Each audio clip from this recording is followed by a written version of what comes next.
The IDF launched airstrikes throughout the Gaza Strip, breaking the ceasefire agreement and killing over 400 Palestinians and wounding close to 600. A few members of Hamas were killed, but mostly women and children were harmed, including newborns.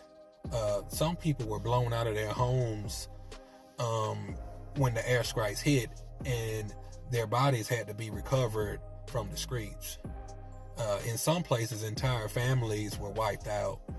The attacks also happened in safe zones with no warnings. Like before, they would give them warnings and still just basically start attacking probably a little bit right after that, not really giving them time to evacuate anyway. But this time there were no warnings, and they would just hit. Most of the people were completely caught off guard and surprised.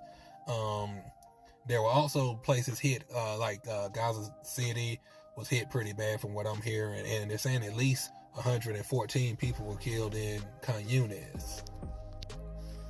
Now, they had been blocking aid from coming in for the last 16 days, so now hospitals lack medical supplies and fuel to power the hospitals, and a lot of hospitals was already destroyed just from all the battles that went on before. And medical teams are struggling and have to choose basically who to give medical attention to. Like if somebody who's just really bad off, they may pick them over somebody else who's not, and they just can't treat all people like they could under normal circumstances. Now, the Palestinians was also in the middle of Ramadan, where, if I'm not mistaken, you kind of fast throughout the day. So they were already fasting, even with being low on food. And so now this is just making it worse, where the aid is already blocked, and now they're back to being bombed on.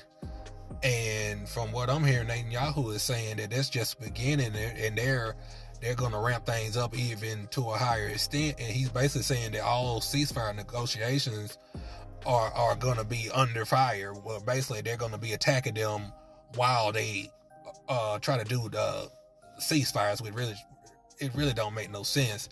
And for the people in Israel who have family members who are held hostage in Gaza, they just feel like basically the Israeli government just gave up on their people, and just kind of leaving them out to dry.